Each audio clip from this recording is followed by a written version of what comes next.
ओडिशार प्रथम चलचित्र सीता विवाह नाटकर विशिष्ट लेखकों परिवार निकटरे पहुंचीला आम कथा आम स्मृति टीम।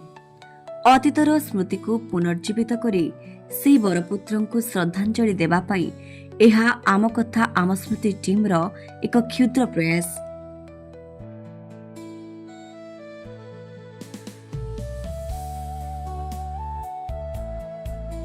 ओडिया साहित्य जगतर जड़े अनन्य सारस्वत स्रष्टा हेउछंती ओडिशार प्रथम चलचित्र सीता विवाहर लेखक श्रीजुक्त कामपाल मिश्र। तुलसी दुईपत्रु बासिला परी तांको प्रतिभा बाल्यकालू प्रस्फुटित होइतिला।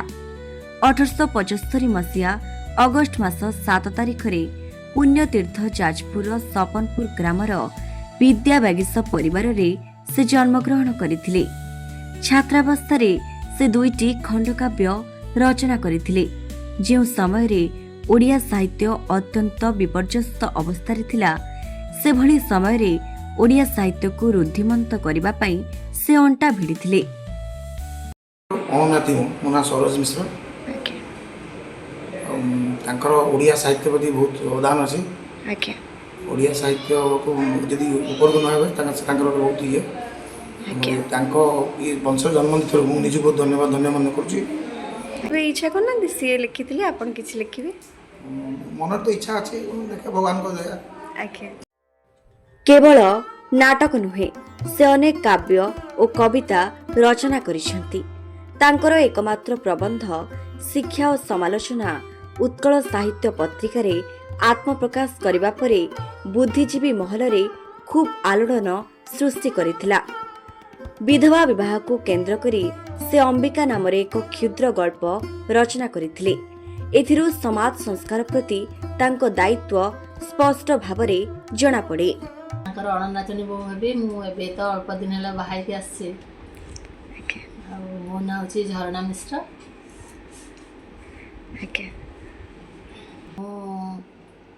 एठिकी बाहाई के आसी 15 वर्ष हला। मु तांका विषय रे बहुत किसी शुणुची। तांका लेखा लेखी भी एबे टिके टिके पढुची। मते माने निजको बहुत प्राउड फील होची कि मु से घरर बहु हे परिची। से घर को आसी बहु है कि माने समस्त भाग्य रे न थाए से जिंस। मोर भी एमती साहित्य कला प्रति बहुत रुचि अछि। मु भी निजे ओडिसी वोकल कोर्स भी करिसी। हारमोनियम भी टिके टिके बजाए। एमती भी गोटे माने साहित्य परिवेश भीतर को परिवार भीतर को आसिली सेटा भी बहुत भाग्य मोर। मु बहुत भाग्यवान। साहित्य कला प्रति रुचि थिला बोली बोधे भगवान मते सेमती परिवेश सेमती परिवार को पठेले। आपन के भाबी नांती आपन से जेमती लेखिले मु भी केबे आपन भी केबे एमती साहित्य किछि लिखिबे किछि पब्लिश करबे बुक लेखिया भाई बहुत इच्छा है किंतु से कला समस्त को न थाए। मु भी तबले बाहाई नथिली टिके टाइम पाउथिली टिके लेखा लेखी करूथिली किंतु से आस्ते आस्ते सब बंद हे गेलानी मोर। एबे भी तांको 100 वर्षर पुराना बासभवन अतीतर एक मुक साक्षी होई छिड़ा होई रहिछि। तांको परिवारर सदस्य माने अतीतर स्मृतिर फर्द को पुनर्बार लेउटाइथिले। मो ना हूँ सस्मिता मिश्र। मो कामपाल मिश्रंकर अणनाथिनी बहु। कामपाल मिश्र जो बही लिखी सीता विवाह से सीता विवाह बही से जो नाम कीर्ति अर्जन करछंती से परिवार मु अंशीदार बोली मु निजको बहुत धन्य मन कर। मो जेजे ससुर जो लिखी जो सीता विवाह ताहा अमित्रा अक्षर छंदरे लेखा है।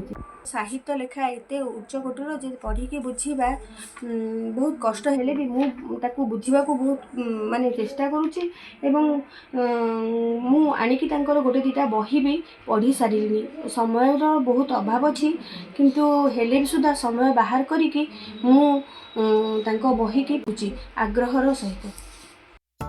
19 शताब्दी रे ओडिशार अल्प केते जण ग्रेजुएट मानक मध्यरे ସେ ମଧ୍ୟ ନିଜକୁ ସାମିଲ କରିପାରିଥିଲେ। ତାଙ୍କ ରଚିତ ଅନ୍ୟତମ ନାଟକ ହରିଶ୍ଚନ୍ଦ୍ର ଓ ବସନ୍ତ ଲତିକା ଓଡ଼ିଆ ସାହିତ୍ୟକୁ ଏକ ଅମୂଲ୍ୟ ଦାନ।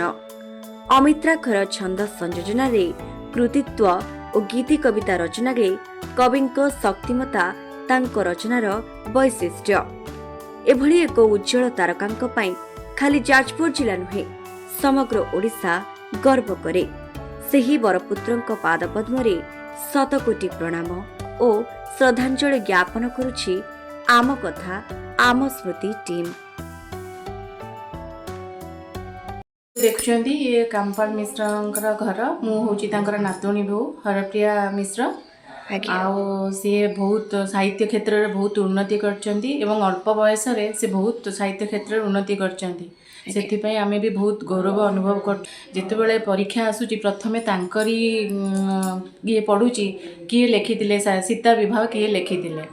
ଆଉ ତାଙ୍କର ଏ ଘର ଆମର ଘର ବହୁତ 2-3 ତାଲା କୋଠା ହେଲାଣି, କିନ୍ତୁ ତାଙ୍କ ସ୍ମୃତି ପାଇଁ ଆମେ ଘର ଭାଙ୍ଗୁନୁ, କାହିଁକିନା ଆମର ଇଏ ଗୋଟେ ଅଭୁଲା ସ୍ମୃତି। ମୁଁ ଦମୟନ୍ତୀ ମିଶ୍ର, ମୁଁ କାମପାଳ ମିଶ୍ରଙ୍କର ନାତୁଣୀ ବୋହୂ।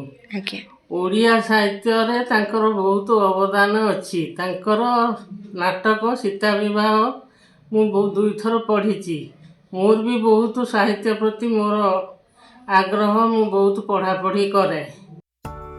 ଯାଜପୁର ଜିଲ୍ଲା ସପନପୁର ଗ୍ରାମର ଏହି ସାରସ୍ୱତ ସାଧକଙ୍କ ଆତ୍ମଜୀବନୀ ଯଦି ଆପଣମାନଙ୍କ ହୃଦୟକୁ ଛୁଇଁଲା, ତେବେ ଆମକୁ କମେଣ୍ଟ କରିବା ପାଇଁ ଆଦୌ ଭୁଲିବେ ନାହିଁ।